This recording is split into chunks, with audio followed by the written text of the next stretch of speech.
Mövsümün dəyişməsi ilə birlikdə kəskin respirator infeksiyalar baş qaldırır. Əksər insanlar bu xəstəlikləri sadə bir soyuqlama kimi görür. Lakin həkimlərin mövsümi xəstəliklərlə bağlı ciddi xəbərdarlığı var. Havaların bu mövsümdə dəyişməsi bir çox xəstəliklərin oyanmasına səbəb olur. Ürək-qan-damar xəstəlikləri isə bu sırada birincidir.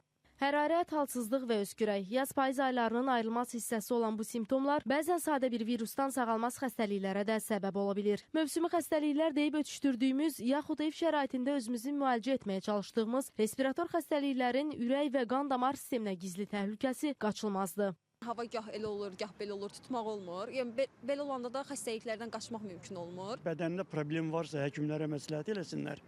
Bilsinlər nə etmək lazımdır, necə davranmaq lazımdır. Təzyiq xəstələrində, qan damar, ürək xəstəliyi olanlarda, şəkər xəstələrinin özündə də təsiri var. Həkimlər deyir ki, respirator infeksiyalar ağciyər, eləcə də ürək damar xəstəliklərinə mənfi təsir göstərərək iltihab reaksiyalarını artırır, ürək əzələsinə zərər verə bilir və qanın qatlaşması nəticəsində infarkt və ya insult riskini yüksəldir. Aterosklerotik məsələn problemləri olan xəstələrdə aterosklerotik lövhələrin parçalanmasına və infarkt riskinin artmasına gətirib çıxardır. Pnevmoniya olan xəstələrdə oksigenin azalması nəticəsində, yəni hipoksiyanın azalması nəticəsində xəstələrdə ürək əzələsinin fəaliyyəti də azalır.